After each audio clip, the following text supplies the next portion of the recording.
গভীরভাবে খেয়াল করবেন, আল্লাহ বলছেন ওয়াল ফজরি, ফজরের কসম, মালিক ফজরের কসম কইল্লা। তো জোহর তো তোমার, একবার ওয়াজ জোহরে বললে আমরা বড় শান্তি করে জোহরের নামাজটা পড়লাম, কিন্তু জোহর বলো নাই। ওয়াল মাগরিবে বললে আমরা মাগরিবের ব্যাপারে উৎসাহিত হইতাম, ওয়াল এশায়ে বললে আমরা বড় আকর্ষিত হতাম। আল্লাহ বলে ওয়াল এশায়ে বলবো না, ওয়াল মাগরিবে বলবো না, ওয়াজ জোহরে বলবো না। মালিক এগুলো তোমার নয়।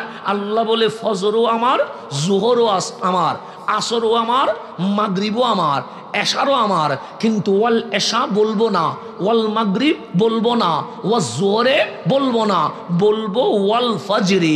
মালিক ফজরের ভেতরে কি আছে? আল্লাহ বলে ফজরের ভেতরে আসল রহস্য রয়ে গেছে। ওই ফজরের সুবহে সাদিকে মা আমেনার ঘরে তোমার নবী দুনিয়াতে এসে সকল সময়ের মধ্যে ফজরকে দামি করে দিয়েছে। তাহলে ফজরের দামি না অদামি? এই ফজর বলতে গিয়ে নবীর জীবনীর কথা উল্লেখ করেছেন রব্বুল আলামিন। সেই জন্য নবীর সিরাত লাগবে, নবীর মিলাত লাগবে, নবীর জীবনী লাগবে, কারণ এই জীবনীর মধ্যে রয়েছে আদর্শ। তাহলে এইভাবে আমার জীবনী, নবীর জীবনী লেখা হচ্ছে, কিন্তু নবীর জীবনে মাকতাব নাই, নবীর জীবনে স্কুল নাই, নবীর জীবনে কলেজ নাই, নবীর জীবনে ইউনিভার্সিটি নাই। তো আল্লাহ বলে আমার নবীর শিক্ষা জীবন নাই, কর্মজীবন আছে, কর্মজীবন আছে। আমরা বললাম মালিক যে স্কুলে যায় না সে তো মূর্খ, যে মাকতাবে যায় না সে তো নিরক্ষর।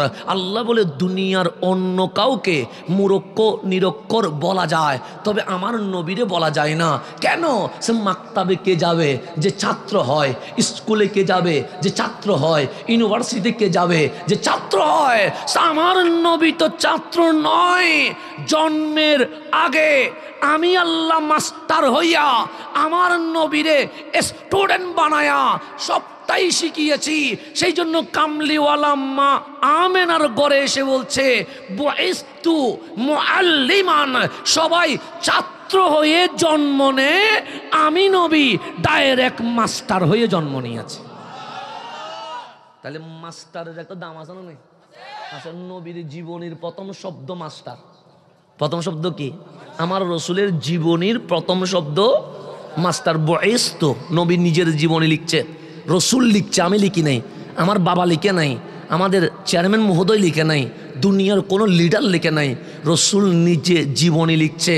বুইস্তু মুআল্লিমান, সবাই জন্ম নেয় ছাত্র হইয়া, আমি নবী জন্ম নিলাম মাস্টার হইয়া।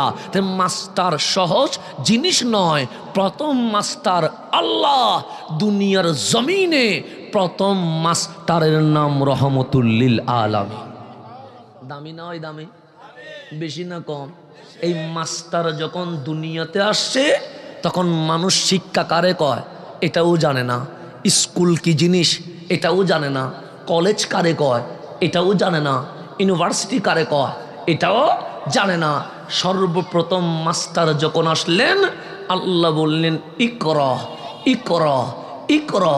মাস্টার যখন দুনিয়াতে এসেছে, হাবিব আপনি মাস্টার, আমার বান্দারে পড়া শিখান, কিভাবে পড়তে হয়, কিভাবে ছাত্র হতে হয়, কিভাবে শিক্ষক হতে হয়, কিভাবে বিশ্ব বিজয় করতে হয়, কিভাবে অজানাকে জানতে হয়।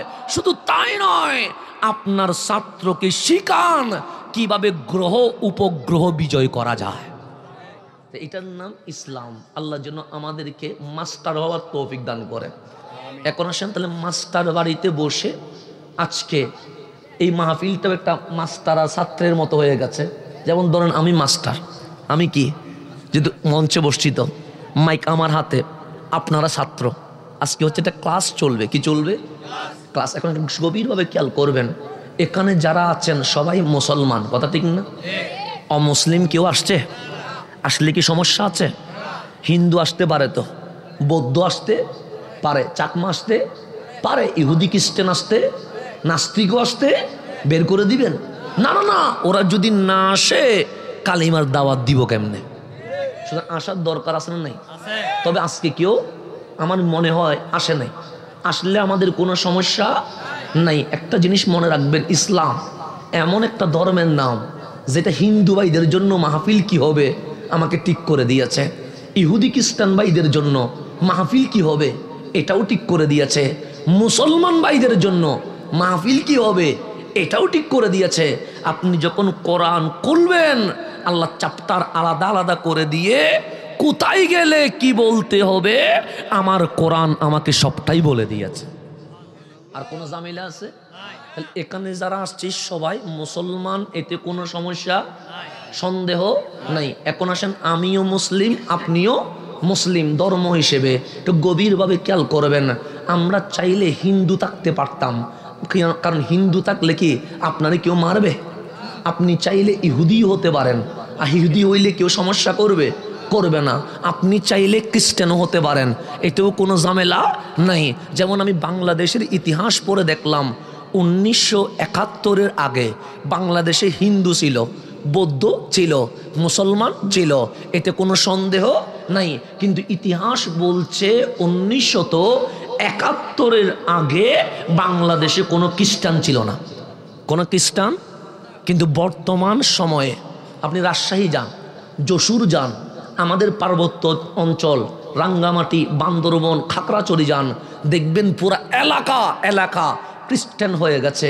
কিন্তু 1971-এর আগে খ্রিস্টান ছিল না, কিন্তু বাংলাদেশে এখন অনেক এলাকা খ্রিস্টান হয়ে গেছে। আপনি যখন ওনাদের সাথে কথা বলবেন, যদি বলেন তুমি ঈসা আলাইহিস সালামের জীবনী জানো, ওনারা বলবে ভালো করে জানি না। তুমি কি বাইবেল পুরাটা পড়েছো? বলবে তাও তো পড়ি নাই। তুমি কি নিউ টেস্টিমেন্ট সম্পর্কে জ্ঞান রাখো? বলবে তাও তো জানি না। তো না জেনে খ্রিস্টান হলে কেন? তখন বলবে যতক্ষণ খ্রিস্টান ছিলাম না তখন বাড়ি ছিল টিনের, ঘরে থাকার মতো জায়গা ছিল না। দেখো খ্রিস্টান হতে দেরি, বিল্ডিং হতে দেরি হয় নাই, গাড়ি হইতে দেরি হয় নাই, চাকরি হইতে দেরি হয় নাই, ব্যবসা হতে দেরি হয় নাই, বরংস আমেরিকার ভিসা মিলতে কোনো সমস্যাও হয় নাই। তাহলে যারা খ্রিস্টান হয়েছে তার টাকার লোভে, চাকরির লোভে, ব্যবসার লোভে, লোভের কারণে খ্রিস্টান হয়েছে। এখান থেকে ওইখান পর্যন্ত যারা বসেছেন তাদেরকে যদি কেউ এসে বলে খ্রিস্টান হলে আমেরিকার পাসপোর্ট দিব, খ্রিস্টান হলে $1 কোটি দিব, আপনি কি খ্রিস্টান হবেন? আপনি বলবেন জান দিয়ে দিব, কিন্তু ঈমান দিব। টাকার কাছে আমরা ঈমান বিক্রি করব, গাড়ির কাছে আমরা ঈমান বিক্রি করব না। তাহলে আমাদের ঈমান বড় মজবুত, আমরা টাকার কাছে ঈমান বিক্রি করব না, বাড়ির কাছে ঈমান বিক্রি করব না, গাড়ির কাছে ঈমান বিক্রি করব না। এটার নাম উম্মতে মুহাম্মাদি। তো আল্লাহ বলছেন বান্দা তোদের স্বপ্ন আছে কিনা আমারে বল, কারণ আমাদের স্বপ্ন নাই এমন কোন মানুষ আসেনি, আছে নাই। যেমন আমি চেয়ারম্যান মহোদয়কে যদি জিজ্ঞেস করি আপনি কি স্বপ্ন দেখেন, নিশ্চয়ই উনি বলেছেন, দোয়া চেয়েছেন যে আমি চেয়ারম্যান হয়ে আগামীতে দেশের 10-এর সুন্নিয়তের খেদমত করব। এটা হচ্ছে ওনার স্বপ্ন। এরকম আছে না? নাই, আছে। আপনার স্বপ্ন কি? উনি বললেন আমি ব্যবসায়ী হব। আপনার স্বপ্ন কি? উনি বললেন আমি চাকরিজীবী হব। আপনার স্বপ্ন কি? উনি বললেন আমি ডাক্তার হব। আপনার স্বপ্ন কি? উনি বললেন আমি ইঞ্জিনিয়ার হব। আপনার স্বপ্ন কি? উনি বললেন আমি অ্যাডভোকেট হব। এরকম অনেক স্বপ্ন নিয়ে আমরা বসে আছি কি নাই? আছি। যেমন আমার মুরব্বীরে যদি জিজ্ঞেস করি আপনার স্বপ্ন কি, উনি আমাকে হাসি দিয়ে বলবে বাতিজা দাড়ি সাদা হয়ে গেছে, চোখ পাকা হয়ে গেছে, আমার নতুন করে কিছু হওয়ার কোনো সুযোগ নাই। বললাম স্বপ্ন তো একটা আছে। উনি বলবে আমি নিজেকে নিয়ে স্বপ্ন দেখি না, তবে একটু দোয়া করো আমার ছেলেটা যেন মানুষের মতো মানুষ হয়। এরকম স্বপ্ন আছে না নাই? নিজেরে নিয়ে স্বপ্ন না দেখলেও ছেলেরে নিয়ে স্বপ্ন দেখে, মেয়েরে নিয়ে স্বপ্ন দেখে, বন্ধুরে নিয়ে স্বপ্ন দেখে। তো আল্লাহ বলে মাহফিলে বসে তোদের স্বপ্নের কথা তোরা তো বলা বলি করলি, ডাক্তারের কথা আমাকে বলেছে, আমার কথা আপনারে বললাম। আল্লাহ বলে আমার স্বপ্নের কথা জীবনে কোনোদিন বলিস নাই কেন? আমরা বললাম মালিক তোমারও স্বপ্ন থাকে, তুমি তো ইন্নাল্লাহা আলা কুল্লি শাইইন কাদির। তোমারও আবার স্বপ্ন থাকে, তুমি তো কোন বললে ফায়াকুন হয়ে যায়। তোমারও আবার স্বপ্ন থাকে, তুমি তো কাদের মতলক। আল্লাহ বলে স্বপ্ন আছে। আমাদেরকে আল্লাহ জিজ্ঞেস করে তোরা কি রসুল পেয়েছিস? আমরা বললাম পাইছি। মালিক বলে কোন রসুল পাইছস? আমরা বললাম আদম আলাইহিস সালামকে পাই নাই, মুসা আলাইহিস সালামকে পাই নাই, ইব্রাহিম আলাইহিস সালামকে পাই নাই, ঈসা আলাইহিস সালামকে পাই নাই। সকল নবীর ক্ষমতা যেখানে শেষ, যার ক্ষমতা শুরু, সকল নবী রসুলের ইমাম রহমতুল্লিল আলামিনকে আমরা রসুল হিসেবে পেয়ে গেছে। আমাদের নবী দামি না অদামি? বেশি না কম? এই মাসটা রজব মাস। কিসের মাস? রজব কিসের মাস? মেরাজের মাস। এই মাসে আমার কামলিওয়ালা রসুল মেরাজে গিয়েছেন। কোনো নবী মেরাজ করতে পারে নাই, কোনো রসুল মেরাজে যেতে পারে নাই। আল্লাহ সবাইরে বলছেন না না, কালিমুল্লাহ আল্লাহর কথা শুনে পাগল হয়ে গেছে। কথা যদি এত সুন্দর হয়, মালিক কত সুন্দর হতে পারে। কথা যদি এত সফট হয়, মালিক জানি কত সুন্দর হতে পারে। আল্লাহর প্রেমে বিভোর হয়ে কালিমুল্লাহ বলছেন মালিক কথা যদি এত সুন্দর হয়, আল্লাহ বলে থেমে যাও, আমি জানি তুমি সামনে কি বলবা, বলিও না, এটা সম্ভব নয়। আল্লাহ বলে বলিও না, কালিম বলে শেষ করি নাই, মনের মধ্যে দুঃখ থেকে যাবে, শুনবা তো আগে। আল্লাহ বলে আমি জানি তুমি কি বলবা। মুসা কালিম জোরাজুরি শুরু করে দিয়েছেন। আল্লাহ বলে বলো, সে কথা যদি এত সুন্দর হয়, না জানি আমার মালিক কত সুন্দর। আল্লাহ বলে এতটুকুতে থেমে যাও, সামনে বলিও না, এটা সম্ভব নয়। কলিম বলে বলতে দাও না। আল্লাহ বলে বলো, আমি জানি তুমি কি বলবা। সে মালিক কথা যখন বলতে পারছো, মিন ওয়ারা ইল হিজাব, পর্দার অন্তরালে গোপন হইয়া জিবরিল বাদ দিয়া সামান্য আর একটু এগাইলে হয়ে যায়, পর্দাটা সরাইয়া দাও, কালিম যেন দুই চোখে তোমারে দেখতে পায়। আল্লাহ বলে আমি জানতাম তুমি এটা বলবা, সেই জন্য বারবার বারবার বলছি সামনে যাইও না, সামনে যাইও না, সামনে যাইও না। কালিম আমি দেখা দিতে পারবো না, লান তারানি, দুই চোখ দিয়ে আমারে দেখা যায় না, যায় না, যায় না। সেই জন্য আল্লাহ দেখা যায় না। কিন্তু একটু গভীরভাবে খেয়াল করবেন, আপনার রসুল জীবনে বলে নাই দেখতে চায়, দেখতে চায়, দেখতে চায়। আল্লাহ বলে ও নবীর উম্মত, কি নিয়ে মারামারি? আমরা বললাম মেরাজ নিয়ে মারামারি। ঘটনা কি? আমরা বললাম এটাও মসজিদ, এটাও মসজিদ। এই মিম্বারে মেরাজের পক্ষে কথা হয়, ওই মিম্বারে মেরাজের বিপক্ষে কথা হয়। এই মিম্বারে নবী কেমনে গেছে এটা নিয়ে কথা হয়, ওই মিম্বারে নবীর যাওয়া সম্ভব নয় বলে চিৎকার করে করে মেরাজুন নবীর বিপক্ষে কথা হয়। আল্লাহ বলে ঝামেলা কোন জায়গায়? আমরা বললাম ঝামেলা হচ্ছে নবী কেমনে মেরাজে গেছে, কেমনে গেছে, কেমনে গেছে? মক্কা থেকে ফিলিস্তিন, ফিলিস্তিন থেকে বাইতুল মামুর, বাইতুল মামুর থেকে লামাকান, লামাকান হইয়া তোমারে দেখে আবার জমিনে চলে আসা, এটা বিবেক মানছে না, নলেজ সাপোর্ট করছে না। আল্লাহ বলে সমস্যা কি এটা বল। আমরা বললাম মাওলা ওই জামানায় রকেট নাই, হেলিকপ্টার নাই, বিমান নাই, গেল কেমনে, গেল কেমনে? আল্লাহ বলে তোরা গেল গেল নিয়ে জামিলা করিস, আরে আমার নবী নিজে যাই নাই। সুবহানাল্লাযী আসরা বিআবদিহি, আমি আল্লাহ নিজে আমার নবীকে মেহমান করে মেরাজে নিয়ে গেছে।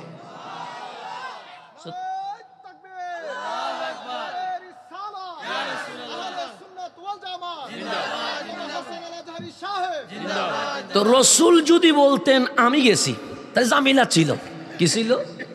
রসুল যদি বলতেন আমি গিয়েছি, তাহলে আমরা প্রশ্ন করতাম কেমনে সম্ভব? কারণ মক্কা থেকে ফিলিস্তিন, ফিলিস্তিন থেকে বাইতুল মামুর, সেখান থেকে উপরে উঠে আল্লাহরে দেখে আসলেন, কেমনে সম্ভব? আল্লাহ বলে আমার নবী যায় নাই, যায় নাই। সুবহানাল্লাযী, আমি আল্লাহ নিয়ে গেছি, নিয়ে গেছি। তো আল্লাহ কারে কয়? যিনি অসম্ভবকে সম্ভব করতে পারে। আল্লাহ বলে মিম্বারে দাঁড়ায়া চিল্লানোর কি আছে? রসুল যদি বলতেন গেছে, তাহলে জামিলা ছিল। আমি আল্লাহ বলছি রসুল যায় নাই, আমি আল্লাহ নিজে নিয়ে গেছি। দামি না অদামি? বেশি না কম? আল্লাহ বলে আমার নবীরে পাইছস? আমরা সে পাইছি। তুমি যদি রব্বুল আলামিন হও, যেই নবী পাইছি এটা রহমতুল্লিল। আল্লাহ বলে রসুলটা কে দিছে? আমরা বললাম বাবাও দেয় নাই, মাও দেয় নাই। কদ জাআকুম মিনাল্লাহি নূর, ওই রসুলটা আমার আল্লাহ দিয়েছে। আল্লাহ বলে কোরআন পেয়েছিস? আমরা বললাম পাইছি। মালিক বলে কোরআন দামি না অদামি? আমরা বললাম বেশি দামি। যালিকাল কিতাবু লা রাইবা ফি, সকল কিছুতে সন্দেহ থাকতে পারে। ডাক্তারের মেডিসিন ভুল হতে পারে, ইঞ্জিনিয়ারের থিওরি হয়তোবা চেঞ্জ করা লাগতে পারে, আমার বক্তব্য হয়তোবা উড্র করা লাগতে পারে, কিন্তু এমন কিতাব দিয়েছ যেই কিতাবে কোনো সন্দেহ নাই। আল্লাহ বলে আরেকটু বল না কেমন দামি? আমরা বললাম মালিক কোরআন তো পাহাড়ে আসে নাই, কোরআন তো পাথরে আসে নাই, কোরআন তো গাছে আসে নাই, কোরআন তো সমুদ্রে আসে নাই। এমন কোরআন আলাম নাশরাহ লাকা সাদরাক, যেটা লৌহে মাহফুজ থেকে তোমার হাবিবের বক্ক মোবারকে চলে এসেছে। আল্লাহ বলে কোরআন দামি না অদামি? আমরা বললাম এত দামি, এত দামি, এত দামি। আমার বক্তব্য শুনলে সওয়াব হবে, এটার কোনো গ্যারান্টি নাই। চেয়ারম্যান মহোদয়ের বক্তব্য শুনলে সওয়াব হবে, এতে কোনো গ্যারান্টি নাই। সভাপতি মহোদয়ের কথা শুনলে সওয়াব হবে, এতে কোনো গ্যারান্টি নাই। কিন্তু যখনই বললাম আলিফ লাম মিম, কিছুই বুঝেন নাই, জাস্ট শুনেছেন।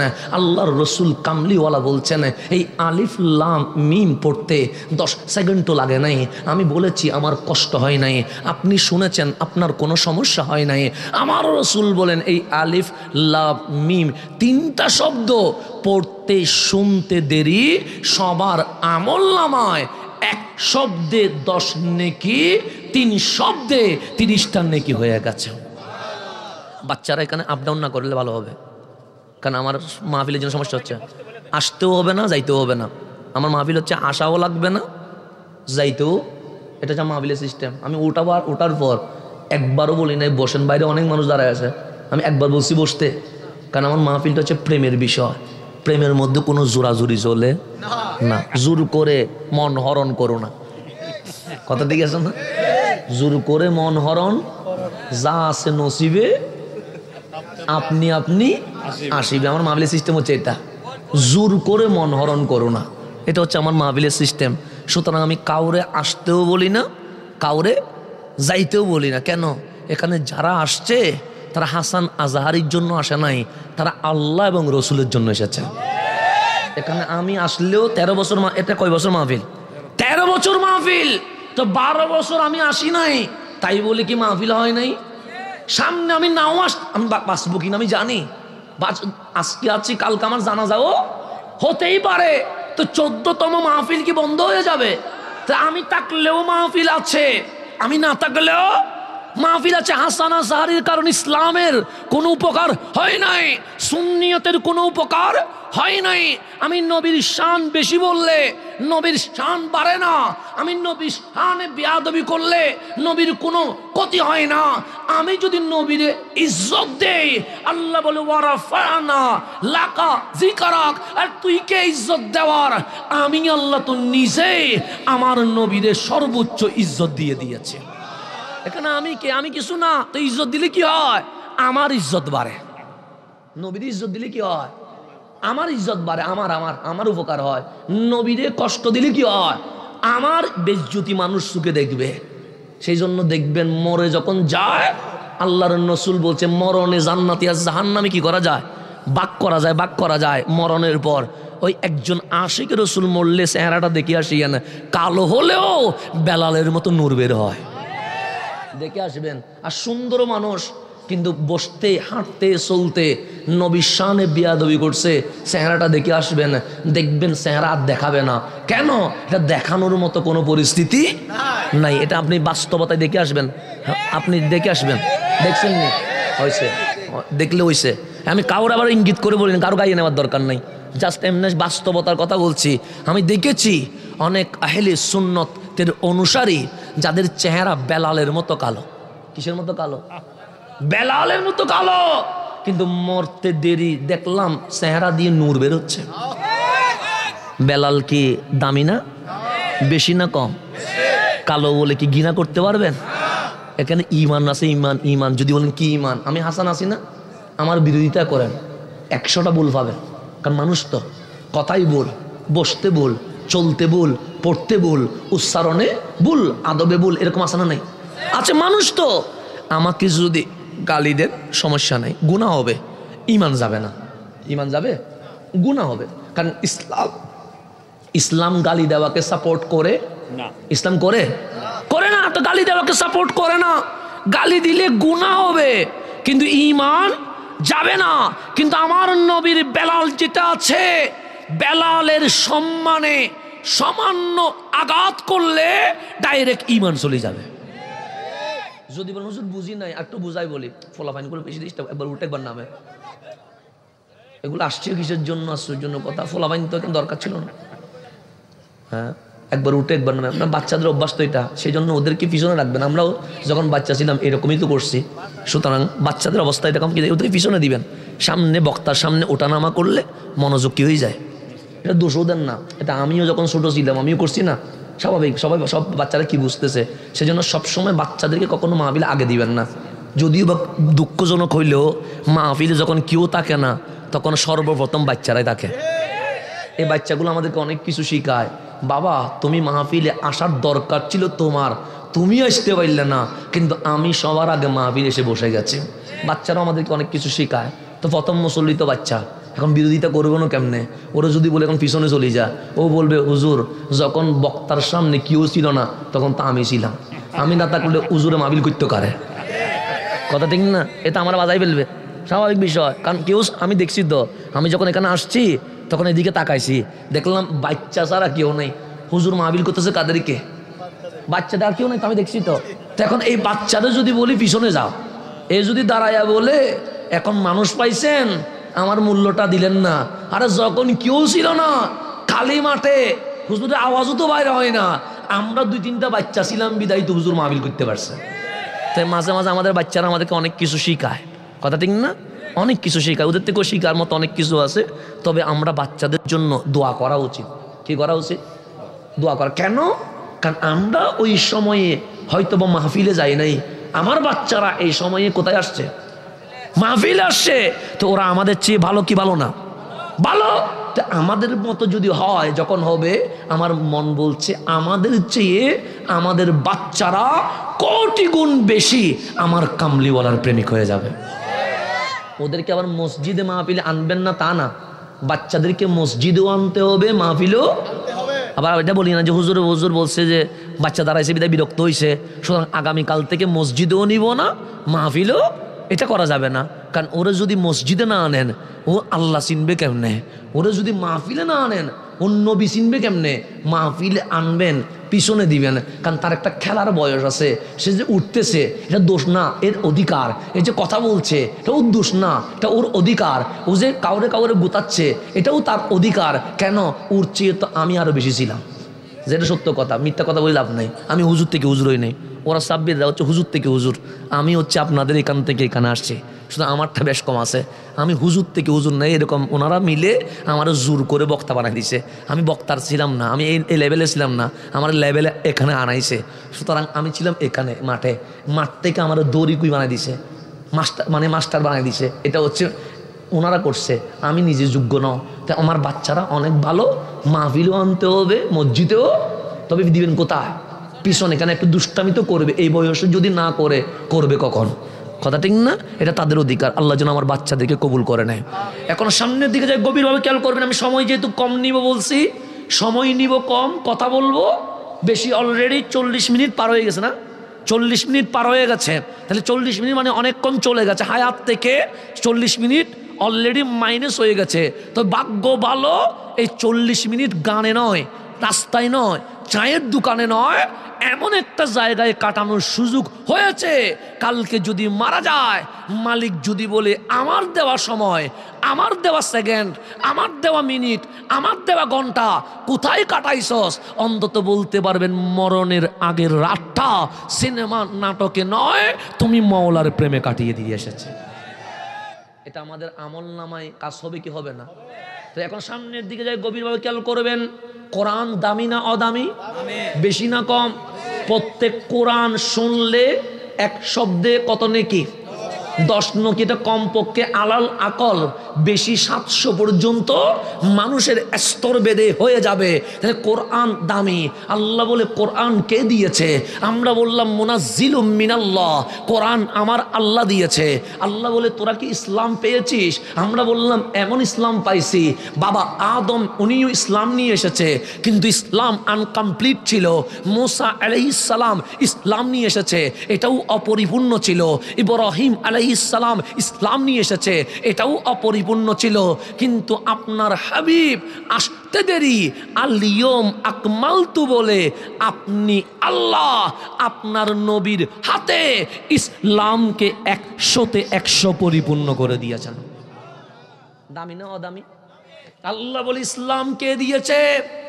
আমরা বললাম ইন্না দীনা ইনদাল্লাহিল ইসলাম, এই ইসলামও আমার আল্লাহ দিয়েছে।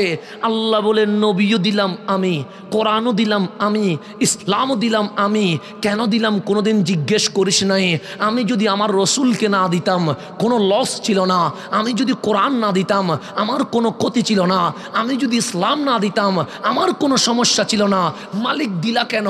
আল্লাহ বলে এখানেই আমার স্বপ্ন। আমি নবী দিলাম এই কারণে আমার বান্দা নবীর কদমে এসে কামলিওয়ালার উম্মত হইয়া নবীর হাত থেকে কোরআন বুকে নিয়া চুল থেকে নখ পর্যন্ত যখন ইসলামকে মেনে নিবে, আমি আল্লাহর স্বপ্ন লিয়ুখরিজান নাস মিনাজ জুলুমাতি ইলান নূর, আমার বান্দারে জাহান্নামের দরজা থেকে তুলে আমি আল্লাহ নিজেই আমার বান্দারে জান্নাতের মালিক বানায়া দিব। এটা স্বপ্ন কার? তাহলে আমি স্বপ্ন দেখি ঘরের মালিক হব, আপনি স্বপ্ন দেখেন গাড়ির মালিক হব, উনি স্বপ্ন দেখে ডাক্তার ইঞ্জিনিয়ার লয়ার হব, উনি স্বপ্ন দেখে আমি দেশের সেরা লিডার হব। আর আল্লাহ স্বপ্ন দেখে বান্দা জাহান্নামে নয়, আমি আল্লাহ আমার কুদরতি হাতে আমার বান্দারে ধরে আমি আল্লাহ তাকে জান্নাতের মালিকানাটা বুঝাইয়া দিয়ে দেব। দামি না অদামি? বেশি না কম? আল্লাহ স্বপ্ন দেখে কাদেরকে নিয়ে? আমাদেরকে নিয়ে। এখন কোরআন খোলেন, দেখবেন সূরা ফাতিহা থেকে সূরা নাস পর্যন্ত আল্লাহ শুধু আমাদের প্রশংসা করেছে, আপনাদের প্রশংসা করেছে। কেমন দামি দেখেন!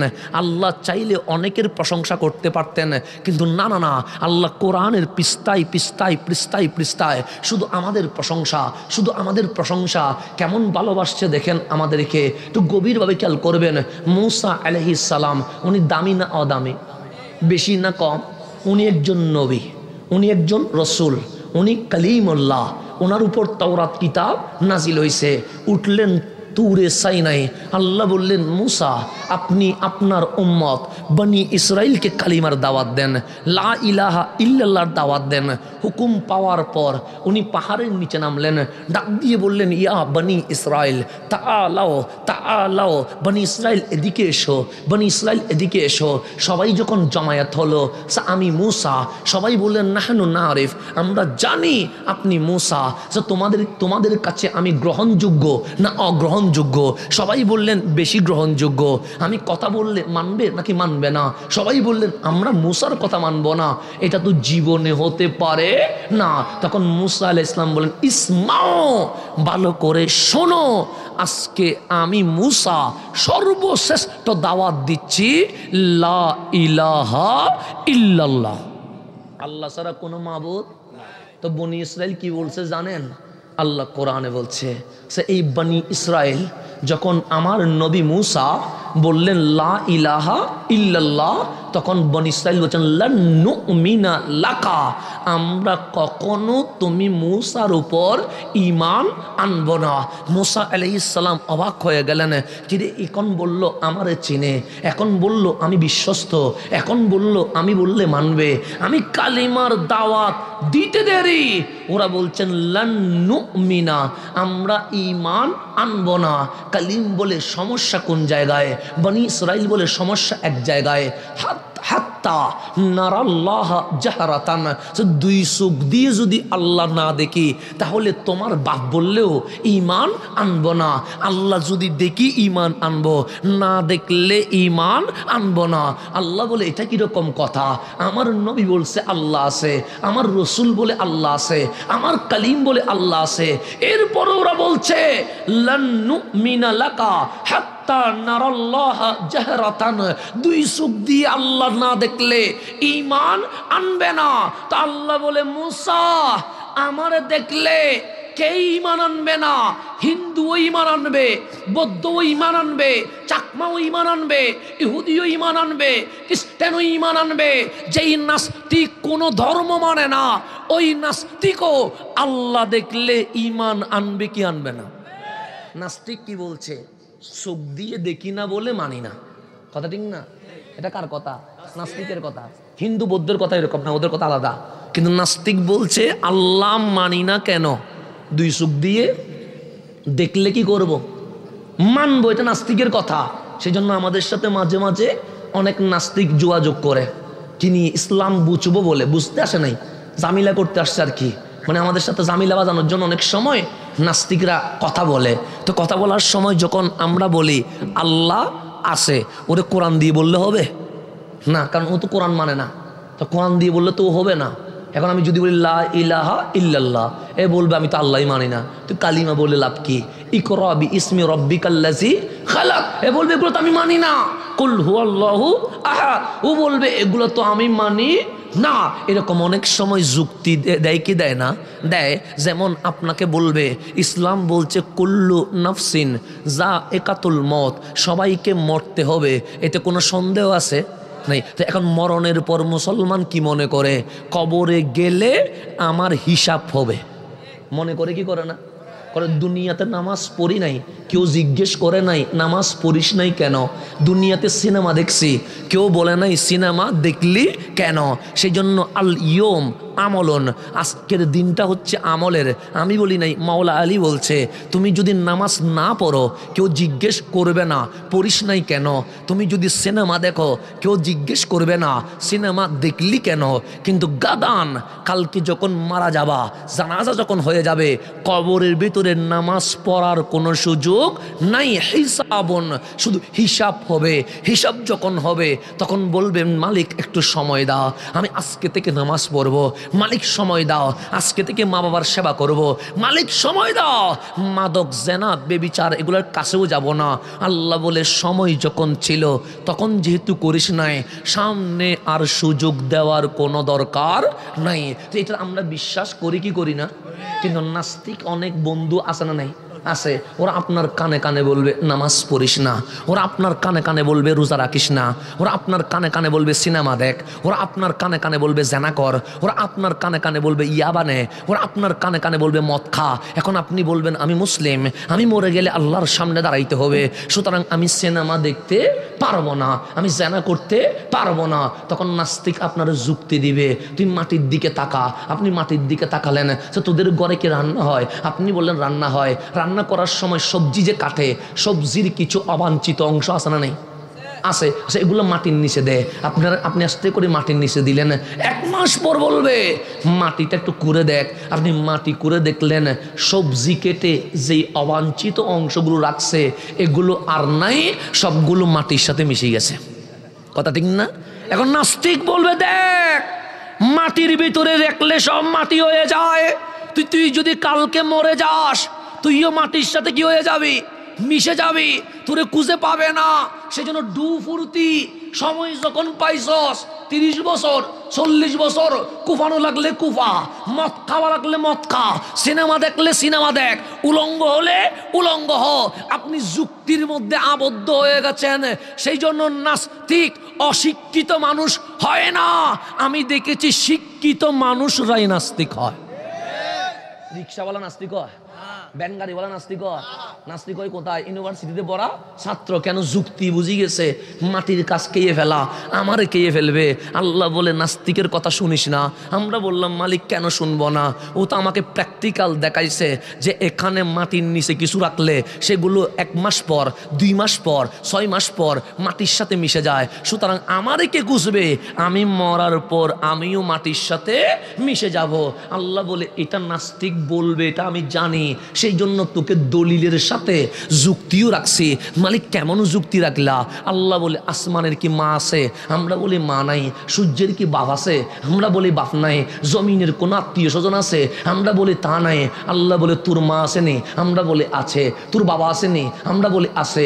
আল্লাহ বলে যিনি আসমান, জমিন, সূর্য, চাঁদ মা বাবা সারা বানাইতে পারে, উনি তো তোকেও মা বাবা সারা বানাইতে পারতো। পারতো কি পারতো না? আল্লাহ বলে মাঝখানে তোর মার সাথে বাবার বিয়ে দিয়ে তোর মায়ের পেটে 8, 9, 10 মাস রাখার দরকার কি ছিল? কারণ আমরা জানি পেটের মধ্যে পাথর রাখা যায়, যায়নি। 50 গ্রাম 100 গ্রাম পাথর রাখতে পারবেন? আর সেখানে 2 কেজি 2.5 কেজি জিন্দা মানুষ মা পেটে রাখে কি রাখে না? কয় মাস রাখে? 10 মাস রাখে। কিন্তু পৃথিবীতে এখন খুঁজে দেখেন, মায়ের ছোট্ট পেটে আমার জায়গা হয়েছে, কিন্তু আমার 10 তলা বিল্ডিংয়ের একটা রুমে আমার মায়ের জায়গা হয় না। বর্তমান সময়ে হয় কি হয় না? আমার বাবা রক্ত পানি করে আমাকে মানুষ করে, আর আমার বিল্ডিংয়ে আমার বাবারে ঢুকতে দেয় না। বর্তমান সময়টা বড় বড় বিপজ্জনক। ফেতনার সময়ে চলে এসেছি। সেই জন্যই তো কামলিওয়ালা বলছেন, এই ফেতনার সময়ে জ্বলন্ত কয়লা রাখতে পারবা, বুকে ইমান রাখতে পারবা না। কারণ বুকে যদি ইমান রাখতে পারতা, তোমার মা বৃদ্ধাশ্রমে না, তোমার মা তো ঘরে থাকতো। তোমার বাবারে তুমি গালি দিতা না, মাথার উপর তুলে রাখতা। তুমি বউরেকে পরকিয়া করতে না, তুমি মদ খাইতা না। ইমান চলে গেছে বিদায় তো তুমি এই সমাজকে নষ্ট করে দিচ্ছ। কথা ঠিক না? ইমান থাকলে করতে পারতাম নি? করতে পারতাম না। ফেতনার সময়ে চলে এসেছি। তো আল্লাহ বলে তোমার মায়ের পেটে রাখার দরকার কি? তোমার ছোট্ট পেটে 10 গ্রাম পাথর রাখতে পারো না, 50 গ্রাম পাথর রাখতে পারো না। তোমার মায়ের পেটে রাখছি কেন? আমার মালিক বলে 2টা কারণে রাখছি। 1 নম্বর কারণ, তোমাকে তোমার মায়ের পেট ছাড়াও আমি দুনিয়াতে পাঠাইতে পারতাম, কিন্তু আমি আল্লাহ সব বানাইছি। শুধু বলছি কোন হয়ে যা, ফায়াকুন, অটোমেটিক হয়ে গেছে। কিন্তু তোকে আমি কোন ফায়াকুন দিয়ে বানাই নাই। হুয়াল্লাযী ইউসাব্বিরুকুম ফিল আরহামি কাইফা ইয়াশা। আমি আল্লাহ তোকে আমার নিজের কুদরতি হাত দিয়ে বানাইছি। তুই কত দামি, তুই কত দামি বান্দা, তোর আমি সাজাইছি আমার হাতে। সেই জন্য আপনি দেখবেন আপনাদের এলাকায় কুকুর আছে না নাই? গরু, ছাগল, সবগুলোর মাথা উপরে না নিচে? নিচে। গরুর মাথা নিচে, 4 পা দিয়ে নিচে। ছাগলের মাথা নিচে। কুকুরের মাথা, মুরগির মাথা।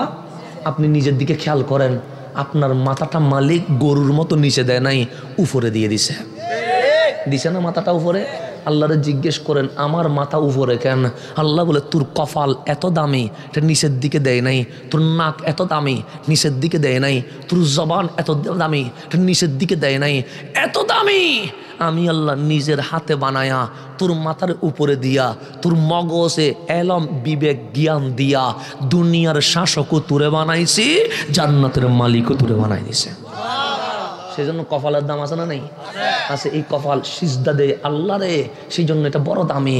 এটার চেয়ে বড় দামি আর কিছুই নাই। আল্লাহ বলে 1 নাম্বার আমি নিজের হাতে বানানোর জন্য তোর মায়ের ফেটে আনছি, চুল থেকে নখ সাজাইছি। সাজাইয়া যেদিন আমার চোখে তুমি বান্দারে সুন্দর লাগছে, সেদিন আমি আল্লাহ মায়ের পেট থেকে তোমার দুনিয়াতে বের করে দিছি। 2 নাম্বার মেসেজ, তোমাকে নাস্তিক বলবে, ডৌ ফুর্তি, মদ খাও, সিনেমা দেখো, জেনা করো, বেবিচার করো, অপরাধ করো। কেন? তুমি মরে গেলে মাটি তোমারে খেয়ে ফেলবে, খেয়ে ফেলবে, খেয়ে ফেলবে, যুক্তি দিবে। আল্লাহ বলে বেঈমানের কথা শুনিস না, বিধর্মীর কথা শুনিস না। বান্দা তোর মায়ের পেটে তুই জিন্দা ছিলি না মরা ছিলি? আমরা বললাম মালিক জিন্দা ছিলাম, সেই জন্য হাত দিয়ে লাড়ছি, পা দিয়ে মারে ব্যথা দিছি, ঘুমাইছে মা, আমরা ঘুরে মাকে ঘুম থেকে তুলে দিছি। আমার মালিক বলে বান্দা তোর মাকে কষ্ট দেওয়ার পিছনে একটাই কারণ, একটাই কারণ, বিধর্মী নাস্তিকের কথা শুনিস না, আমি আল্লাহর কথা শোন।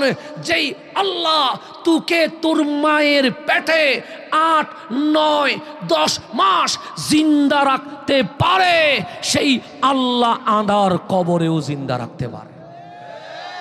পারে কি পারে না? আল্লাহ বলে মায়ের পেটে আনি তোকে শুধু মেসেজ দিচ্ছি, নাস্তিকের কথা শুনিস না, বেঈমানের কথা শুনিস না, বিধর্মীর কথা শুনিস না। কারণ তোরে যেই আল্লাহ মায়ের পেটে তো থাকার মতো কোনো সিস্টেম আছে? কিন্তু আল্লাহ সিস্টেম করাই নিয়েছে।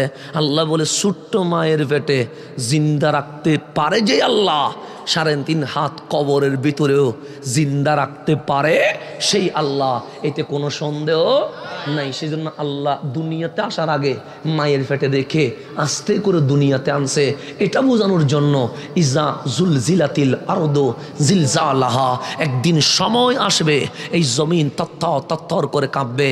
তো মায়ের পেটে যখন প্রসব বেদনা ওঠে তখন সবাই বলে সন্তান দুনিয়াতে ভূমিষ্ঠ হবে। তো আল্লাহ বলে একদিন জমিনের প্রসব বেদনা উঠবে, কবরের প্রসব বেদনা উঠবে, সূর্যর নিচে নেমে আসবে, আসমান টুকরো হয়ে যাবে, পাহাড়গুলো আর থাকবে না, তোলার মতো ভাসতে থাকবে। ওয়া ক্বালাল ইনসানু মা লাহা, সেদিন মানুষ বলবে জমিনের কি হইছে, জমিন লাফাচ্ছে কেন? আল্লাহ বলে প্রসব বেদনা উঠছে। কিসের প্রসব বেদনা? সো ওয়া আখরাজাতিল আরদু আসকালাহা, মায়ের প্রসব বেদনা উঠলে মা যেরকম সন্তান রে দুনিয়াতে ছেড়ে দেয়, যেদিন এই মাটির প্রসব বেদনা উঠবে, কাল হাসরের ময়দানে কবর তোমাকে ধরে আমি রহমানের সামনে দাঁড় করাইয়া দিবে। পালানোর কোনো সুযোগ আছে নেই। তা আল্লাহ বলছে মুসা তোমার উম্মত এত গাদ্দার, লান নুমিনা লাকা হাত্তা নারাল্লাহ জাহরাতান, তোমার উম্মত বলছে 2 চোখ দিয়ে আল্লাহ না দেখলে ঈমান আনবে।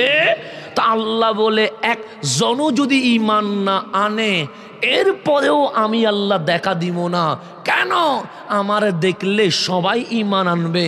দেখলে 2টা জিনিস কাজ করে, একটা হচ্ছে ভয় কাজ করে, আর একটা হচ্ছে লোভ কাজ করে। কয়টা জিনিস? 2টা। একটা ভয়, দেখলে কি হয়? ভয়। যেমন আমার হাতে যদি অস্ত্র থাকে আপনারা ভয় পাবেন না? হ্যাঁ, আমি যেমন আজকে তো এমনি উপস্থাপক ঠিক আছে, মোটামুটি ব্যালেন্স রক্ষা করছে। মাঝে মাঝে যারা উপস্থাপনা করে ওরা আমাদের নাম এমনভাবে বলে মানুষ ভয় হয়ে যায়। যদি বলেন হুজুর কেমনে, যেমন এখন বক্তব্য রাখবেন বাতিলের আতঙ্ক। কিসের আতঙ্ক?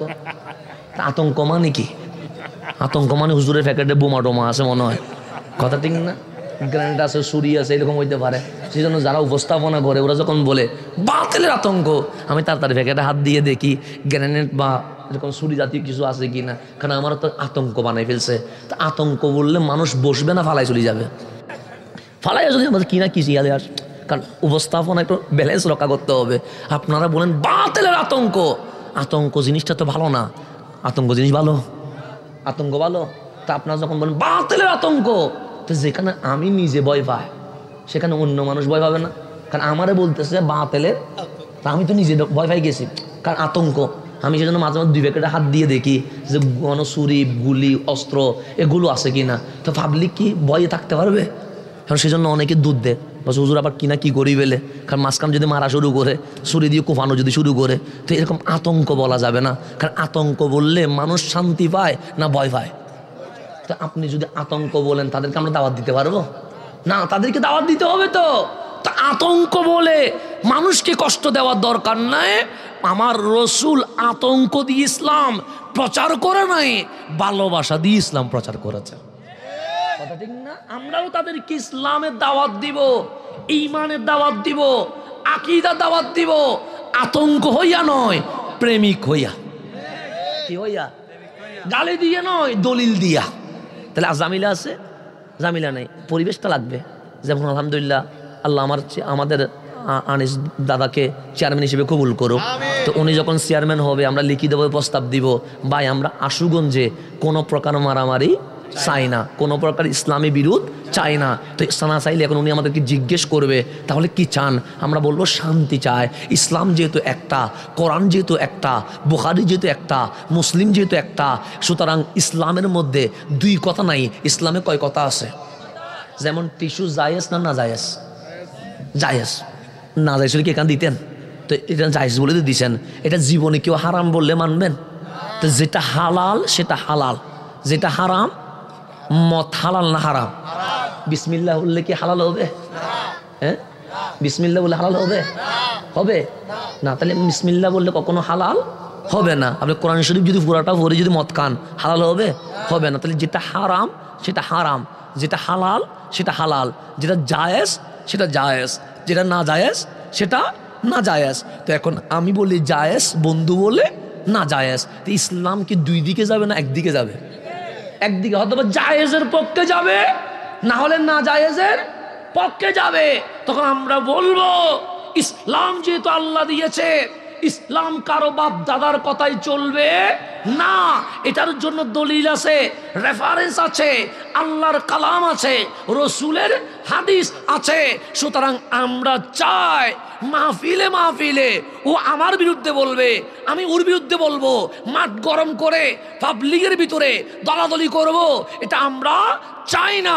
কোরআন সুন্নাহ নিয়ে এক টেবিলে বসে চা পান করতে করতে দলিল যেই দিকে যায় আমরাও সেই দিকে যাইতে চাই। আর কোনো ঝামেলা আছে? নাই। এখন একটা প্রশাসনিক ভাবে কি হবে? মিটিং হবে না, হাঙ্গাহাঙ্গি চলবে না। দুই দলের ওলামায়ে কেরাম আসবে, দুইজনের মধ্যে সুন্দর ভাষায় হাসি মুখে এক টেবিলে চা নাস্তা করে আস্তে করে দলিল কষবে। এখানে মোনাজারা বলতে কোনো শব্দ থাকবে না, এখানে শব্দ থাকবে সমাধান চায়।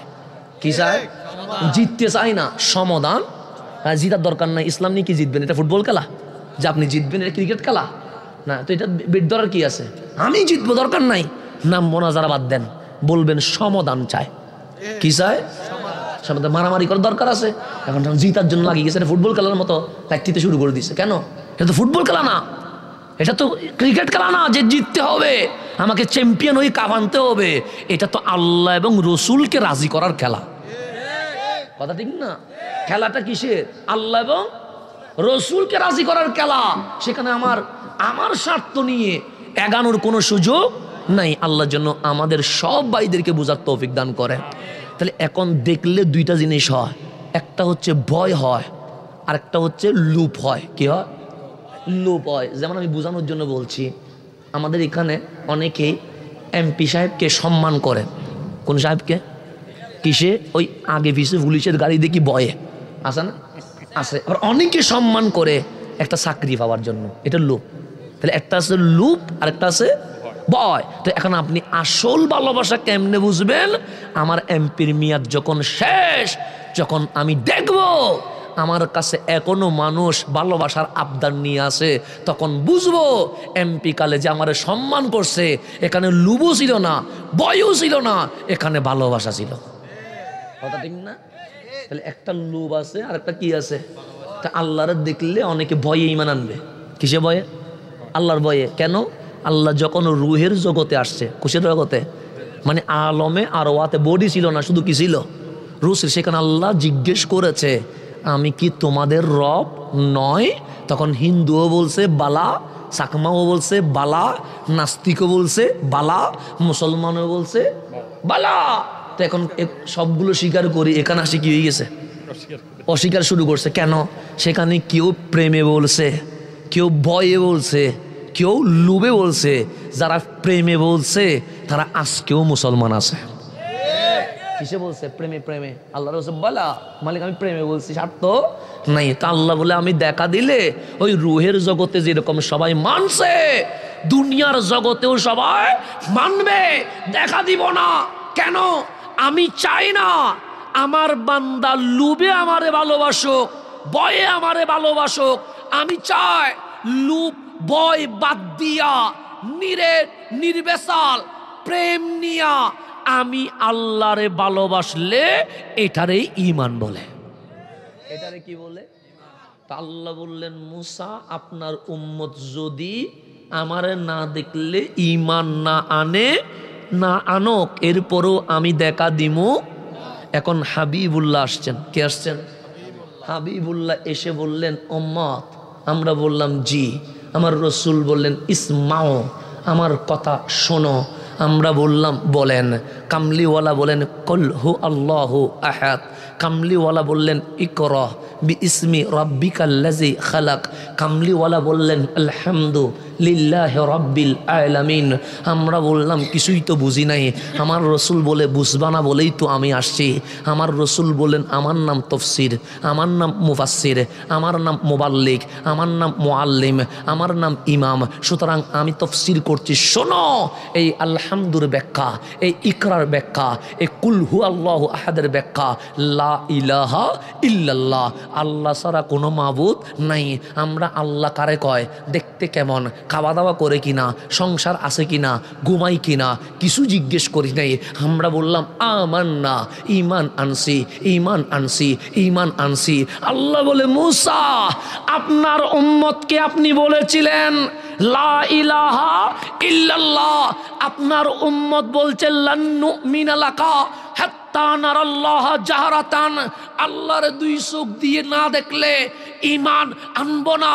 কিন্তু আমার হাবিবুল্লাহ কামলিওয়ালা রসুলের দিকে তাকান, উনি উম্মতকে বলছে লা ইলাহা ইল্লাল্লাহ। আমার হাবিবের উম্মত এটা বলে নাই, এটা বলে নাই আল্লাযীনা ইউমিনুনা বিল গায়ব, বিল গায়ব। আমার হাবিবের উম্মতের ঈমান এত জোর, এত প্রেম, বলেছে দেখলে দেখবো, না দেখলে না দেখবো। লুবে ঈমান আনি নাই, বয়ে ঈমান আনি নাই, প্রেমে ঈমান আনছি। আল্লাহ বলে আল্লাযীনা ইউমিনুনা বিল গায়ব। আমার হাবিবের উম্মত আমারে না দেখে ঈমান আনার পিছনে কোনো স্বার্থ নাই, একমাত্র ভালোবাসার কারণে ঈমান নিয়ে আসছে। আল্লাহু আকবার, নারায়ে রিসালাত ইয়া রাসূলুল্লাহ, নারায়ে গাউসিয়া ইয়া রাসূলুল্লাহ। তাহলে আমাদের নারায়ে তাকবীর। আমাদের তারিফ কে করছে? আমার সর্দি ছিল, আলহামদুলিল্লাহ মোটামুটি এখন একটু ভালো লাগতেছে, কিন্তু মাহফিল করতে পারছি। কারণ আবহাওয়া চেঞ্জ খুব, চট্টগ্রামে একরকম, আশুগঞ্জে আরেক রকম।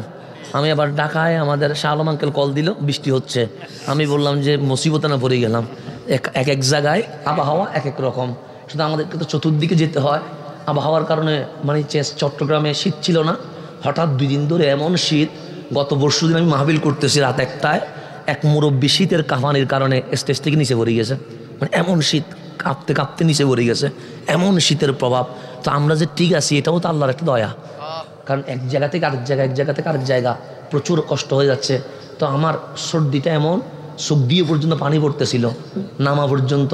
মানে খুব টেনশনে ছিলাম যে মাহফিল করতে পারবো কিনা।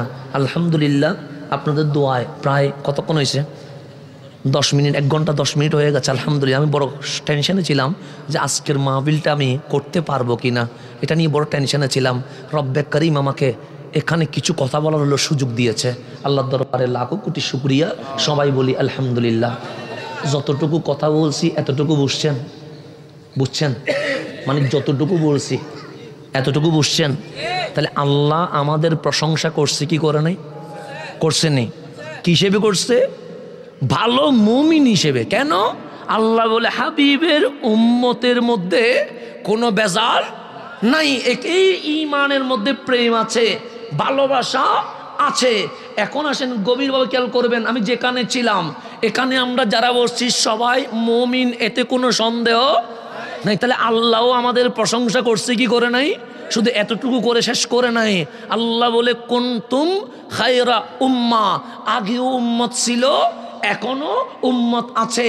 আগেরকার নবী রাসূলের উম্মত ছিল, আমার হাবিবেরও উম্মত আছে, সবাই ভালো। কিন্তু কামলিওয়ালা রাসূলের উম্মত কেমন জানো? আমরা বললাম মালিক কেমন? যে কুনতুম খায়রা উম্মাহ, সকল নবী রাসূলের উম্মতকে এক পাল্লায় রাখলে আমার হাবিবের উম্মতকে আরেক পাল্লায় রাখলে আমার হাবিবের উম্মতের দাম ওনাদের চেয়ে কোটি গুণ দামি হয়ে যাবে। এটা বলছেন কে? আল্লাহ আমাদের শান বলতেছে কুনতুম খায়রা উম্মাহ, তোমরা সবচেয়ে উত্তম, তোমরা সবচেয়ে ভালো, তোমাদের চেয়ে ভালো উম্মত আমি আল্লাহ আর দেখি নাই আর বানাই নাই। তোমরা আসছো সবার শেষে, জান্নাতে যাবে সবার আগে। জান্নাতে যাবে সবার আগে। দেখছেন কি সুবিধা? জান্নাতে যাব সবার, আসছি সবার। এখন নামাজ আমরাও পড়ছি, বাবা আদমের উম্মত কি নামাজ পড়ে নাই? পড়ছে নি? এতে কোনো সন্দেহ আছে? আমরা রোজা রাখলাম, আল্লাহ বললেন কুতিবা আলাইকুমুস সিয়াম। বান্দা এই রমজান মাস সামনে আসছে, রজবের পরে শাবান, শাবানের পরে রমজান, রমজানে রোজা রাখা লাগবে কি লাগবে না? লাগবে। এখন আল্লাহ বলেন রোজা রাখ। আমরা সবাই মুখ কালো করে ফেলছি। কেমন কালো করছি জানেন? আমাদের মুখ দিয়ে কালো, চোখ দিয়ে পানি। আল্লাহ বলে কষ্ট পেয়েছিস? আমরা বললাম কষ্ট পাইছি। মালিক বলে কেন? আমরা বলি সকালে নাস্তা করতে পারবো না, দুপুরে খাইতে পারবো না, বিকেলে নাস্তা করতে পারবো না, 12-13 ঘন্টা মালিক না খাওয়ায়া রাখবা, কেমনে পারবা? আল্লাহ বলে কামা কুতিবা আলাল্লাযিনা মিন ক্বাবলিকুম, শুধু আমার হাবিবের উম্মতের উপর রোজা ফরজ করি নাই, আমি আল্লাহ আগের কার নবী রাসূলের উম্মতের উপরও রোজা ফরজ করছি। তাহলে নামাজ আমরাও পড়ছি, বাবা আদমের উম্মতও নামাজ পড়ছে, রোজা আমরাও রাখছি, মূসা আলাইহিস সালামের উম্মতও রোজা রাখছে, হজ আমরাও করছি, ইব্রাহিম আলাইহিস সালামের উম্মতও হজ করছে, যাকাত আমরাও দিয়েছি, ঈসা আলাইহিস সালামের উম্মতও যাকাত দিয়েছে। কিন্তু আমরা আসলাম সবার শেষে, জান্নাতে যাব সবার আগে। নামাজের কারণে সে না, নামাজ তো সবাই পড়েছে, রোজার কারণে সে না, রোজা তো সবাই করেছে, হজের কারণে সে না, হজ তো সবাই পালন করেছে, জিহাদের কারণে সে জিহাদ তো সবাই করেছে। মালিক এমন কি কোয়ালিটি আছে আমাদের, জান্নাতে আগে যাব। আল্লাহ বলে একটা কোয়ালিটি আছে, মালিক সেই কোয়ালিটি কি? ওয়াকাযালিকা জাআলনাকুম উম্মাতাও ওয়াসাতা, আমি আল্লাহ তোমাদেরকে আমার হাবিবের উম্মত হিসেবে কবুল করে ফেলেছে। এই একটা জিনিস আমাদেরকে কোথায় নিয়ে যাচ্ছে? সবার আগে জান্নাতে নিয়ে যাচ্ছে। তাহলে নবীটা দামি না অদামি? বেশি না কম? তা আমি যে কথাটা বলতে লাগলাম সেখানে চলে গিয়ে, সেখান থেকে একটু সরে গেছিলাম, ওই বেলালের কথা বলতে চাইছিলাম, মনে আসেনি? হ্যাঁ, বেয়াদবি করলে ইমান চলে যায়, এ কথা বলতেছেন। আপনি আমাকে গালি দেন, গুনাহ হবে, ইমান যাবে না। আমার বাবার সমালোচনা করেন, গুনাহ হবে, কিন্তু ইমান যাবে না। কিন্তু বেলালের সাথে সামান্য বেয়াদবি করলেও গুনাহ হবে না, শুধু গুনাহ নয়, ইমান সহ চলে যাবে। যদি বলেন হুজুর বুঝি নাই, একটু বুঝাইয়া বলেন। এখন আপনাদেরকে যদি বলি, নবীর জামানায় সবচেয়ে কালো কে ছিল? বেলাল আল হাবসি বলি না? হাবসি মানে কি? যার চেয়ে বেশি কালো আর কেউ নাই। তো এখন আমরা কালো দেখলে একটু ঘৃণা করি, করি না? করি তো। কালো দেখলে একটু নাকসিট খায়, তা আমাদের অভ্যাস। তো বেলাল কালো ছিল কি ছিল না?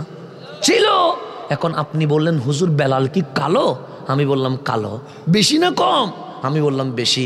এখন আপনি বললেন এটা উদাহরণ দেন, বুঝাইয়া দেন, মেসাল দেন, এক্সাম্পল দেন, যেন বুঝতে পারি বেলালটা কেমন। তখন আমি বললাম আপনাদের ঘরে রান্না বান্না হয়? আপনি বলেন এটা কোনো কথা বললেন? রান্না বান্না তো হবে। রান্না কিসে হয়? আপনি বলেন ডেকসিতে হয়। আমি বললাম ডেকসির তলা সাদা না কালা? আপনি কি বলবেন? কালো। আমি বললাম ঠিক, ডেকসির তলা যেরকম কালো, বেলাল সেরকম কালো। ইমান আসে না গেছে? গেছে। বেয়াদবি হয়েছে, বেয়াদবি গেছে। কালো, কালো তো কালোই। কিন্তু যখন বললাম ডেকসির তলা যেরকম কালো, বেলাল সেরকম কালো, আমার আল্লাহ বলেন এটা বেলাল, এটা বেলাল, বেলাল যিনি আমার কাছে দামি, যিনি হাবিবের কাছে মহামূল্যবান। মেসাল দেওয়ার সময়, এক্সাম্পল দেওয়ার সময় বেয়াদবি করেছিস। কোথায় দেখছি, কোথায় বেলাল? তুই ডেকসির তলার কালোর সাথে বেলালের উপমা দিয়ে বড় বেয়াদবি করেছিস। এই বেয়াদবি আমি আল্লাহ কখনো সহ্য করতে পারবো না, আমল বরবাদ। কিন্তু এখানেও ঈমান আছে। আপনি বলবেন হুজুর কেমন ঈমান? আমি বলবো বেলাল কালো। আপনি বললেন হ্যাঁ, কেমন কালো জানো? খানায়ে কাবার গিলাফ যেরকম কালো, বেলাল সেরকম কালো। আল কোরআনের অক্ষর যেরকম কালো, বেলাল সেরকম কালো। চোখের মণি যেরকম কালো, বেলাল সেরকম কালো। আল্লাহ বলে বলার মতো বলতে পারছিস, বলার মধ্যে আদব আছে। পূর্বের গুনাহ মাফ করে দিলাম, আমি মাওলা তোরে জান্নাত দিয়ে দিলাম। আশিকে রাসূল হইলে আদব দিতে হবে। আশিকের রসুল হইলে কি দিতে হবে? শুধু নবীর আদব দিবেন না, যে নবী প্রেমিক তারেও সম্মান করতে হবে। এটার নাম হচ্ছে ইসলাম, এটার নাম হচ্ছে ঈমান। আল্লাহ যেন আমাদেরকে বুঝার তৌফিক দান করে। এখন আসেন সামনের দিকে যায়, আমরা সবাই মুমিন, এতে কোনো সন্দেহ আছে? এখন আমি হাসান যদি আজকে এখানে বসে বলি আপনারা সবাই নতুন করে মুসলমান হন, লা ইলাহা ইল্লাল্লাহু মুহাম্মাদুর রাসূলুল্লাহ সাল্লাল্লাহু আলাইহি ওয়াসাল্লাম যদি বলি, আপনারা কি মানবেন? এটা বলবেন হুজুর আপনার যদি এত বেশি মন চায় মানুষরে কালিমা পড়ায়া মুসলমান বানাবেন, আপনি মাহফিলে না আসি হিন্দু ভাড়ায় চলে যান। বলবেন কি বলবেন না? বলবেন। কারণ আমি যখন বলবো কালিমা পড়েন, নতুন করে মুসলমান হন, আপনি বলবেন এটা কি শুরু করছে? এখানে মুসলমান বসে আছে, সে আবার নতুন করে কালিমার দাওয়াত দিচ্ছে। তখন দুই একজন বলবে এর দাওয়াত দিছে কে? এই যে মুসলমানের মাহফিলে আসছে এটা জানে না। তো আমি বললে আপনি রাগ করবেন, আমার বাবা বললে আপনি রাগ করবেন। কিন্তু আল্লাহ কোরআনে কি বলছে জানেন? আল্লাহ বলেন ইয়া আইয়ুহাল্লাযীনা আমানু আমানু, হে ঈমানদাররা শোনো, আমিনু বিল্লাহ, নতুন করে আল্লাহর উপর ঈমান আনো, আবার তুমি মুসলমান হও। কে বলতেছেন? আল্লাহ বলতেছেন। আমি বললে রাগ করেন, আমার বাবা বললে গুসা হন, কিন্তু আল্লাহ নতুন করে বলছেন ইয়া আইয়ুহাল্লাযীনা আমানু। হিন্দুরে বলে নাই, কাফেররে বলে নাই, মুশরিকরে বলে নাই, নাস্তিকরে বলে নাই, চাকমারে বলে নাই, ইহুদি খ্রিস্টানকে বলে নাই। আল্লাহ বলছেন ইয়া আইয়ুহাল কাফিরুন, এটা বলে নাই আমিনু বিল্লাহ, এটা বলে নাই ইয়া আইয়ুহান নাস আমিনু বিল্লাহ, হে মানব জাতি আল্লাহর উপর ঈমান আন, এটা বলে নাই। আল্লাহ বলছে ইয়া আইয়ুহাল্লাযীনা আমানু আমিনু বিল্লাহ, হে ঈমানদার আবার নতুন করে আল্লাহর উপর ঈমান আনো। কেন? আমরা মুমিন সন্দেহ নাই, আমরা মুসলিম সন্দেহ নাই, কিন্তু আমরা উপরে আর ভেতরে, গোপনে আর ওপেনে আমরা 100% মুসলিম হতে পারি নাই। আল্লাহ বলে 50, 70, 80, 99% মুসলমান হওয়ার দরকার নাই। ইয়া আইয়ুহাল্লাযীনা আমানু দুখুলু ফিস সিলমি কাফা, মুসলমান যদি হতে চাও দরজায় দাঁড়িয়ে থাকলে হবে না, ঢুকলে ঢুকো, বের হলে বের হয়ে যাও। উদখুলু ফিস সিলমি কাফা, আল্লাহ বলে মুসলমান যদি হতে চাও অর্ধেক হইও না, 100তে 100% মুসলমান হতে হবে। কয়শো পার্সেন্ট? এখানে 99 হওয়ার কোনো সুযোগ? আল্লাহ কি আমাকে মুসলমান হইতে বলছে? বলে নাই, আগে বলে নাই, বলছে বলে, কিন্তু মুসলমান হওয়ার পরে বলছে মুসলমান হও। মুসলমান হওয়ার আগে আমি কোনো হিন্দুরে জোর করে মুসলমান বানাইতে পারবো? সম্ভব? কোনো খ্রিস্টানরা যদি গলা চিবি ধরি আল্লাহটা কবুল করবে? আল্লাহ বলবে তোর কাছ দাওয়াত দেওয়া, সিবা ধরো তো তোর কাছ না, তুই হেদায়েতের মালিক কে? আমি বানাবো মুসলমান বানাইলে তুই কে? তোর কাছ হচ্ছে দাওয়াত দেওয়া। কবুল করবো কি করবো না সেটা কার কাজ? আমি আল্লাহর কাজ। তো এখানে ইসলামের মধ্যে কোনো জোরাজুরি আছে নাই। তার যার ধর্ম তার, আমার ধর্ম আমার, ওনার ধর্ম ওনার। কিন্তু মুসলমান হওয়ার পরে আল্লাহ বলছেন আমিনু বিল্লাহ, নতুন করে ঈমান আন। কেন বলছে জানেন? বলার পিছনে কারণ আছে। আমরা জানি আল্লাহর কোনো শরিক নাই, কথা ঠিক না? আল্লাহর কোনো কি নাই, লা ইলাহা। আল্লাহ কয়জন? এখন আছেন যেখানে কেউ দেখে না সেখানে কে দেখে? এটা বিশ্বাস করি কি না, মানি কি না? বিশ্বাস করি, মানি না। যদি হুজুর বুঝি নাই, যেমন আমি একলা রুমে ঢুকছি, আমার অশ্লীল ভিডিও দেখতে ইচ্ছে করছে, ডানে বামে দেখলাম মা বাবা দেখে না, দরজা বাঁধি অশ্লীল ভিডিও দেখছি। যদি আমার বিশ্বাস থাকতো আমার মা না দেখলেও, আমার বাপে না দেখলেও আল্লাহ দেখছে, তাহলে আমি কি অশ্লীল ভিডিও দেখতে পাইতাম? পার্কে গিয়ে মদ নিছি, সামনে ডানে বামে দেখলাম কেউ দেখে না, মদ খাওয়া শুরু করছি। যদি বিশ্বাস থাকতো আমি মদটা খাচ্ছি আল্লাহ দেখে, তাহলে কি আমি মদ খাইতে পারতাম? তো এই দুনিয়ায় যত বলেন অপরাধ, অবৈধ কাজ কারবার হচ্ছে, করছে কারা? আমরা মুসলমান। আবার লেনদেন করছে কারা? মুসলমান। জেনা ধর্ষণের মামলায় জেলে আছে কারা? মুসলমান। অবৈধ কাজ কারবার করছে কারা? মুসলমান। পাপ ঘটাচ্ছে কারা? মুসলমান। তো মুসলমানের ঈমান যদি থাকতো, কেউ যেখানে দেখে না আল্লাহ সেখানে দেখে তাহলে এই কাজগুলো করতে পারতো। তা আল্লাহ বলে তুই 50 মুসলমান, তুই এটা বিশ্বাস করিস কেউ না দেখলে আল্লাহ দেখে, কিন্তু বাস্তবে সেটা মানিস না। সুতরাং নতুন করে আমিনু বিল্লাহ, নতুন করে ঈমান আন। এখন আপনি আমার মুসলিম বলবেন না অমুসলিম বলবেন? মুসলিম বলবেন। আমি আপনারা কি বলবো? মুসলিম না অমুসলিম?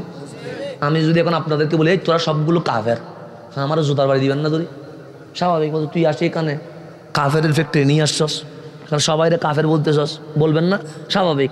আপনি যদি আমারে বেঈমান বলেন আমি রাগ করব। আপনাদেরকে যদি আমি বলি তুমি কাফের, আপনি আমাকে আমার উপর রাগ করবেন তা নয়, মাহফিল কমিটির উপর আপনার রাগ ঝরাবেন। আমি যাওয়ার পরে বলবেন কারে দাওয়াত দিছস, এটা তো আমাদেরকে মুসলমানই মনে করে নাই। তো আমি যদি আপনাকে মুসলমান মনে না করি তাহলে আপনি কষ্ট পাবেন, আবার আমাকে যদি আপনি মুসলমান মনে না করেন আপনি কষ্ট পাবেন। এখন আপনিও আমাকে কিছু বলিয়েন না, আমিও আপনাকে কিছু বলবো না। আসেন আমার আল্লাহ কি বলছে একটু দেখি।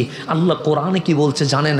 একটা জিনিস মনে রাখবেন, আমি মানুষ সত্যও বলি মিথ্যাও বলি।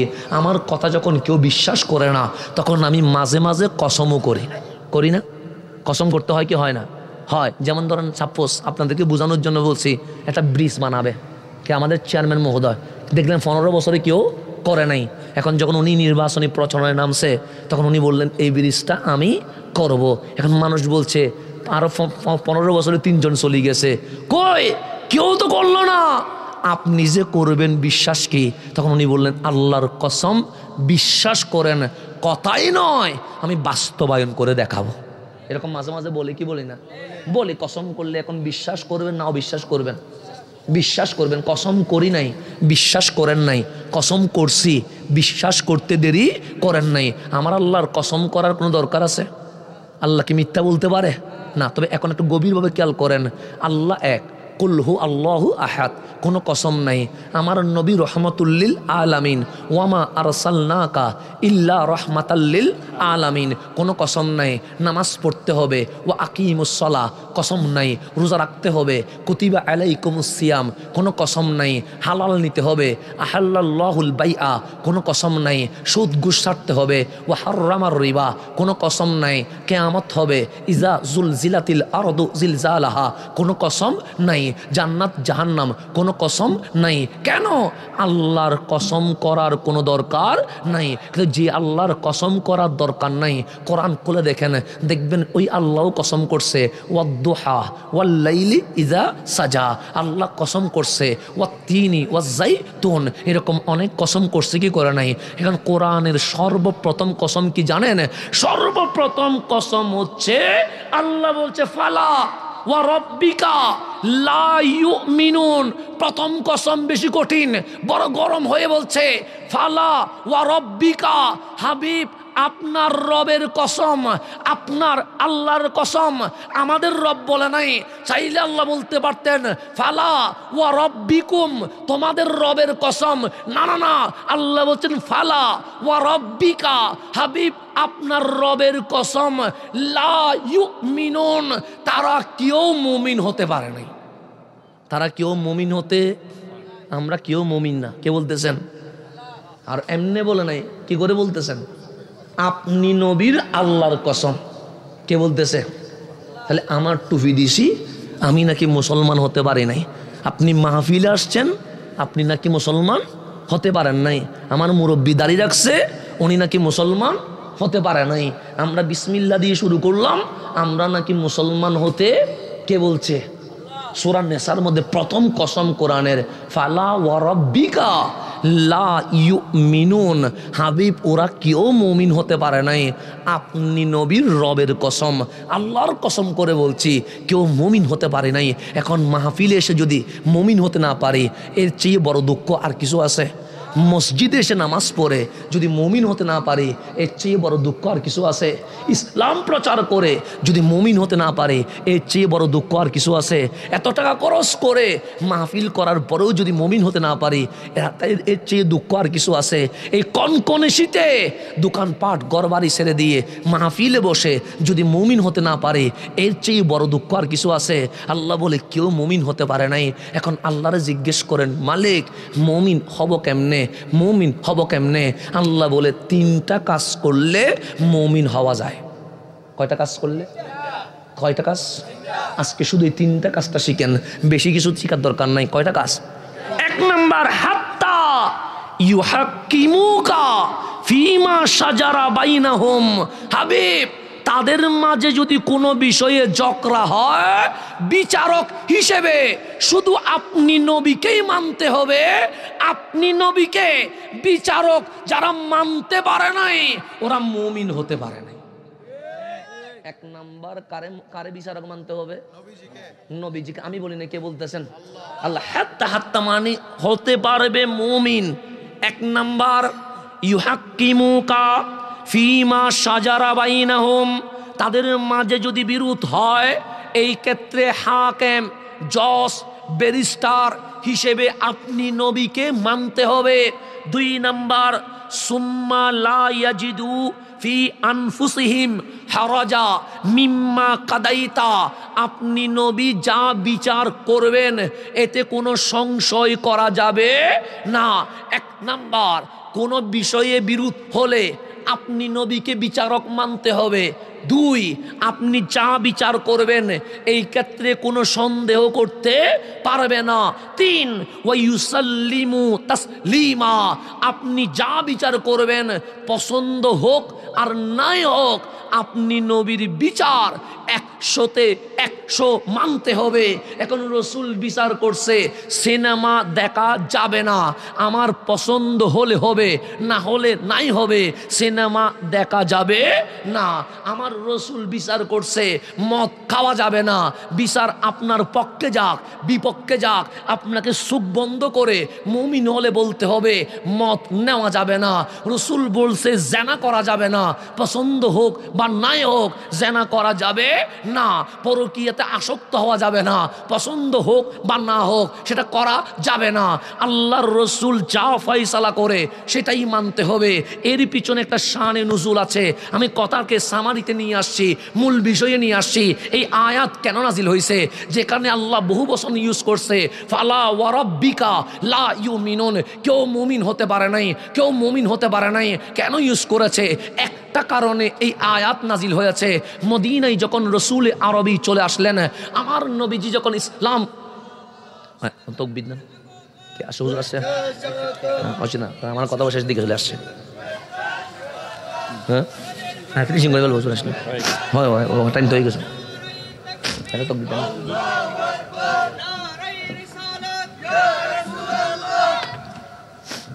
হুজুর আসছে আলহামদুলিল্লাহ।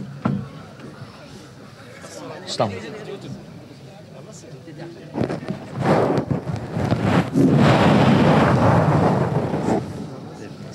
কেমন আছে?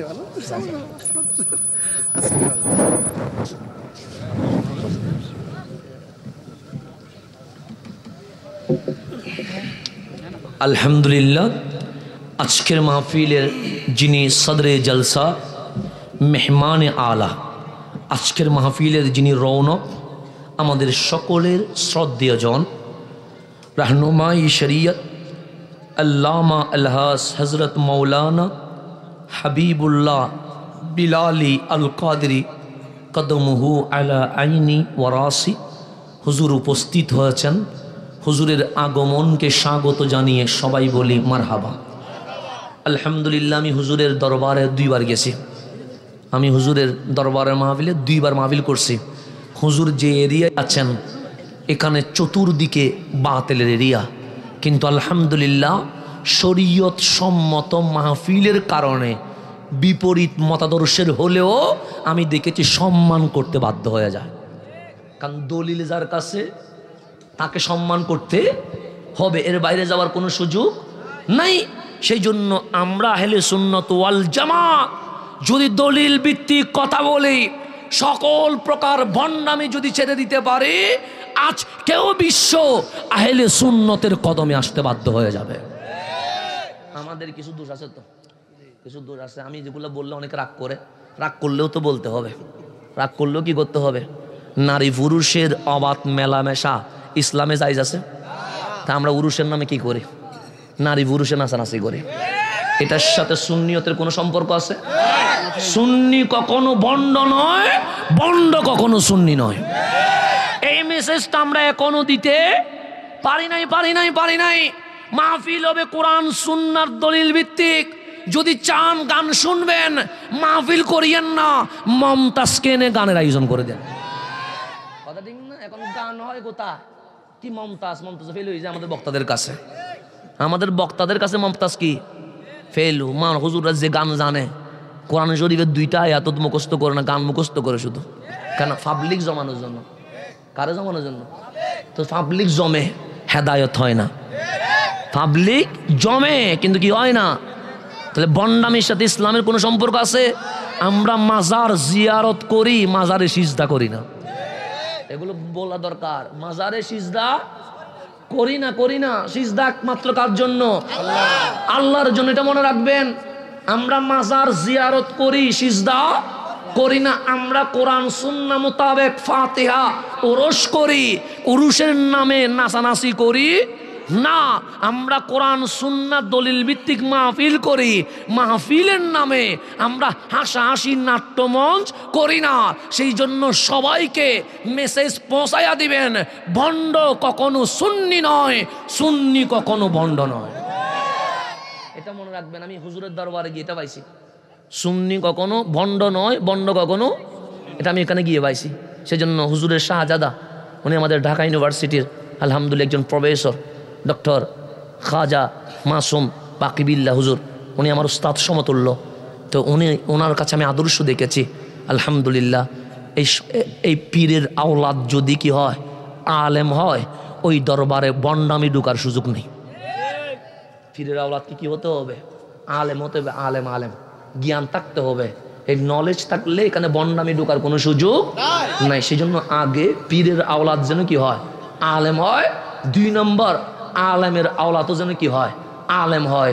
2টা জিনিস ঠিক থাকলে শাহজালালের জমিনে শাহজালালের দেওয়া সুন্নিয়ত কখনো বিতর্কিত হবে না। এটা মনে আল্লাহ যেন আমাদেরকে কবুল করে নেন। হুজুর এসে গেছে, বাবা যখন এসে গেছে, ছেলের পক্ষে বেশি কথা বলাটা বিয়াদবি হবে। আমি জাস্ট ওই কোরআনের শানে নুজুলটা বলে শেষ করে দিচ্ছি। কামলিওয়ালা রসুল আসলেন মদিনায়। তো মদিনার মধ্যে ইহুদিও আছে, মুসলিমও আছে, মুশরিকও আছে। তো ব্যবসায়িক কিছু লেনদেন হতে পারে কি পারে না? পারে। আপনাদের হিন্দু পার্টনার থাকতে পারে, বৌদ্ধ কলিগ থাকতে পারে, এরকম হয় না? হয়। মাঝে মাঝে আপনারা আমাদেরকে প্রশ্ন করেন, বিধর্মীর সাথে চাকরি করা যাবে? করা যাবে। ব্যবসা করা যাবে? হ্যাঁ, ব্যবসা করা যাবে, এতে কোনো সমস্যা নাই। ও কি দিলে খাইতে পারবেন, ও চা দিলে খেতে পারবেন, পানি দিলে খাইতে পারবেন, বিস্কিট দিলে খাইতে পারবেন, সবজি রান্না করে দিলে খাইতে পারবেন, ভাত দিলে খেতে পারবেন। তবে যেগুলো জবে করে, মুরগি, গরু, ছাগল, সেগুলো দিলে খেতে পারবেন না। কেন? কারণ জবে করতে হয় কার নামে? আল্লাহর নামে। বিসমিল্লাহি আল্লাহু আকবার।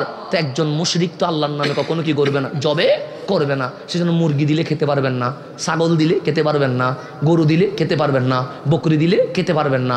এছাড়া বিস্কিট জাতীয়, ছনাচুর জাতীয়, পানি জাতীয় যদি কিছু দেয় সেটা খেতে পারবেন, এতে কোনো ঝামেলা নাই। আর একটা জিনিস খাইতে পারবেন না, যেটা আপনারা খান, হিন্দুদের পূজায় গিয়ে প্রসাদ কতগুলো খান, এগুলো খাওয়া যাবে না। এগুলো খাইলে ঈমান চলে যাবে। এগুলো খেলে কি চলে যাবে? ঈমান চলে যাবে। এগুলো মনে রাখবেন। খাইতে পারবেন বিস্কিট, চনাচোর, পানি, এগুলো খাইতে পারবেন, চা, এগুলো খেতে পারবেন।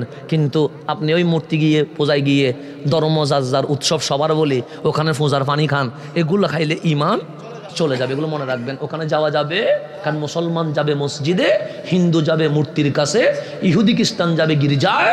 এটাই হচ্ছে ইসলামের নিয়ম। ধর্ম যার উৎসব তার। এখানে আর কোনো ঝামেলা নাই। এখন আসলে আমি যেখানে যাচ্ছি, মুসলমানের ইহুদির মধ্যে একটা ব্যবসা চলছে। ব্যবসার মধ্যে হঠাৎ করে একটা দ্বিমত সৃষ্টি হয়েছে পানি বন্টন নিয়ে। কি নিয়ে? কারণ মদিনায় তখন জমজমের পানি যায় নাই, এত নিয়ম ছিল না। এখন ইহুদি বলে এটা হবে, মুসলমান বলে মানি না, মুসলমান বলে এটা হবে, ইহুদি বলে মানি না। ঝগড়া বেজে গেছে, কেউ কারো বিচার মানে না। তো মুসলমানে বলছে চলো নবীর দরবারে যায়, নবী যা বিচার করবে সেটাই মানবো। কার বিচার? এখন ইহুদি জানে এটা মুসলমানের নবী হলেও এটা রহমতুল্লিল, এটা রহমতুল্লিল মুসলিমিন নয়, রহমতুল্লিল। এটা বেইনসাফি করে না, এটা ইনসাফি করে ইহুদি বলে চলো। দুজন আসলেন নবীর দরবারে, আমার রসুল মুসলমানের কথা শুনলেন। এরপর ইহুদিকে বলেন তুমিও বলো, ইহুদির কথা শুনলেন। দুইজনের কথা শুনে দেখলেন ইহুদির কথা যুক্তিযুক্ত, মুসলমানের কথা অযৌক্তিক। আমার রসুল বলে আমি মুসলমানদের নবী হলেও আমি আদেল ইনসাফকারী, আমি বেইনসাফি করার কোনো সুযোগ নাই। আমার নবী ইহুদির পক্ষে রায় দিয়ে দিছে। কার পক্ষে? আমি বলে দিতাম না, আপনি হলে দিতেন না, রসুল দিছে ইহুদির পক্ষে। এখন নবীর দরবার থেকে বাইরেছে, বাইরে ইয়া মুসলমানে বলে নবীর বিচার মানি না। কে বলতেছে? ইহুদি না মুসলমানে? মুসলমানে বলে নবীর বিচার। এখন ইহুদি বলে তোমার নবীর বিচার যদি না মানো, মানবা কার বিচার? তখন মুসলমান বলে আমাদের উম্মতের মধ্যে সবার সেরা আফদলুন নাস বাদাল আম্বিয়া ওয়া হুয়া আবু বকর, চলো আমরা আবু বকর সিদ্দিক রাদিয়াল্লাহু তাআলার দরবারে যাই। ওনার নাম সিদ্দিক, উনি কখনো বেইনসাফি করতে পারে না। ইহুদি ভাবে যেই নবী বেইনসাফি করে না, ওই নবীর আবু বকরও বেইনসাফি করতে পারে না। চলো সিদ্দিক আকবরের কাছে গেলেন। সিদ্দিক আকবর মুসলমানের কথা শুনলেন, ইহুদির কথা শুনলেন। ঠিক আমার নবী যেইভাবে বিচার করছে ইহুদির পক্ষে রায় দিয়ে দিছে। এখন মুসলমান সিদ্দিক আকবরের দরবার থেকে বাইরে বলে বিচার মানি না। ইহুদির মাথা গরম হয়েছে, নবীর বিচারও মানো না, সিদ্দিক আকবরের বিচারও মানো না, তো বিচার মানবে কার? তখন মুসলমানে বলে আমাদের মধ্যে সবার সেরা, বেশি গরম, ওনার নাম ওমর ইবনুল খাত্তাব রাদিয়াল্লাহু তাআলা আনহু, উনি যা বিচার করবে সেটাই মানবো। এখন ইহুদি বলে ওয়াদা কর। ইহুদির হাতে হাত রাখি বলেন ওয়াদা, ওমর যেটা বলবে সেটা, সে কখনো আর বেঈমানি করবি না, সে করবো না। গেলেন ফারুক আজমের দরবারে। ইহুদি একটু বিরক্ত হয়ে বললেন আই ওমর, আপনার ভাই সে মুসলমান, নবীর দরবারে গেছে, নবী বিচার আমার পক্ষেই করছে। ও কি বলছে? মুসলমানে বলে নবীর বিচার মানি না। এরপর কি করছে? সে এরপর গেছে আবু বকরের কাছে। আবু বকর কি বিচার করছে? সে আমি ইহুদির পক্ষে রায় দিছে। ও কি বলছে? সে আবু বকরের বিচার মানি না। এরপর কি বলছে? সে এরপর বলছে ওমর যেটা বিচার করবে সেটাই মানবো, এর বাইরে কোনো কথা বলবো না। ফারুক আজম তার ডাক দিলেন ইয়া আখি, এই আমার ভাই, হাল কুলতা কাযালিক, তুমি কি এভাবে বলেছো? আমি ওকে বলছি আমাদের মধ্যে আশিদ্দাউ আলাল কুফার, উনি হচ্ছেন ফারুকে আজম, উনি যে বিচার করবে সেটা মানবো। তখন ফারুক আজম তরবারি বের করে বলছেন আমার বিচার হচ্ছে যে নবীর বিচার মানে না তার দুনিয়াতে তাকার কোনো অধিকার নাই। এক কোফ দিয়ে দুই ভাগ করে দিছে। এক কোফ দিয়ে কয়বার? দাঁড়িয়ে আছে না, পাগড়ি, সিজদার দাগ, বগলে কোরআন, হাতে তসবি, প্যাকেটে মিসওয়াক, চতুর্দিকে খবর এই গেছে ওমর মুসলমান মেরে ফেলছে। কারে মারি ফেলছে? কারণ দাড়ি বলা তো আপনারা মাঝে মাঝে বলেন দাড়ি এক, টুপি এক, জুব্বা এক, মসজিদ এক, আজান এক, একামত এক, আপনারা বলেন না? তো সে জামানায় এরকম ছিল তো। ওরা বলছে ওমর দাড়িওয়ালারে মারি ফেলছে, ওমর মসজিদে নববীর মুসল্লিদের মারি ফেলছে, ওমর পাগড়িওয়ালারে মারি ফেলছে, ওমর কোরআনওয়ালারে মারি ফেলছে। চতুর্দিকে খবর হয়ে গেছে। আমার রসুলের কাছে সংবাদ আসছে, আমার নবী বলে আমি যদি বলি ওমর ঠিক করছে, মুনাফিকরা বলবে রসুল স্বজনপ্রীতি করছে। এটা অনেকে বলবে। আমার রসুল জানে ওমরের পক্ষে আল্লাহ নিজেই রায় দিয়ে দিবে। রসুল ইন্তেজারে আছে। আল্লাহ রসুল ওমর তুমি কোনো সাউন্ড করবা না, তোমার পক্ষে মালিক রায় দিবে।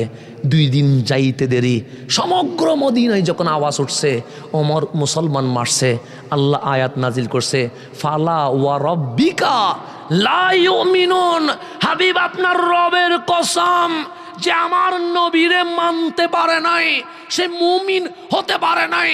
ওমর কোন মুমিন মারে নাই, ওমর বেঈমানকেই মারছে। ওমর কারে মারছে? আল্লাহ বলছে ফালা ওয়া রাব্বিকা লা ইউমিনুন, তোমরা কেউ মুমিন হতে পারো নাই। কেউ যদি আপনি আমি মুমিন হতে চায়, আমাদের একটা ঠিকানা আছে, ওই ঠিকানার নাম দয়াল নবী রহমতুল লিল আলামিন। আজকের মাহফিল থেকে আমরা যে সামারিটা পাইলাম সেটা হচ্ছে আসেন সমস্ত দরজা বন্ধ করে দেন, নায়কের দরজা বন্ধ করে দেন, খেলোয়াড়ের দরজা বন্ধ করে দেন, আমার দরজাও বন্ধ করে দেন, আমরা সবাই মিলে একটা দরজায় আসবো। ওই দরজার নাম রহমতুল্লিল। এই নবীর দরজায় আসতে পারা এটাই হচ্ছে মুমিন হওয়ার 1 নাম্বার লক্ষণ। কয় নাম্বার লক্ষণ? তাহলে আমার চুল থাকবে কার চুলের স্টাইলে? রসুলের স্টাইলে আমার কাফত থাকবে, রসুলের আমার বসা থাকবে, রসুলের আমার হাঁটা থাকবে, রসুলের আমার হাসি থাকবে। যখন আফাদে মস্তক রসুলের চলে আসবে, আল্লাহ বলে গ্রেনেড বোমা ইসরায়েল কিছু করতে পারবে না। লা তাহিনু ওয়ালা তাহজানু ওয়া আনতুমুল আলাউন ইন কুনতুম মুমিনিন। তুমি যদি মুমিন হও, চুল থেকে নখ পর্যন্ত যদি আমার কামলিওয়ালার সুন্নত চলে আসে, কেউ তোমার হারাইতে পারবে না। আমি আল্লাহ তোমার পক্ষে আছি, তুমি অবশ্যই জিতে যাবে। আমাদের জিতার দরকার আছে না নাই? জিতার জন্য নবীর কাছে আসতে হবে। আল্লাহ যেন আজকের মাহফিল বুঝে আগে আমাকে আমল করার, এরপরে আপনাদেরকে আমল করার জন্য তৌফিক দান করে। আমিন। আসসালামু আলাইকুম ওয়া রাহমাতুল্লাহি ওয়া বারাকাতুহু।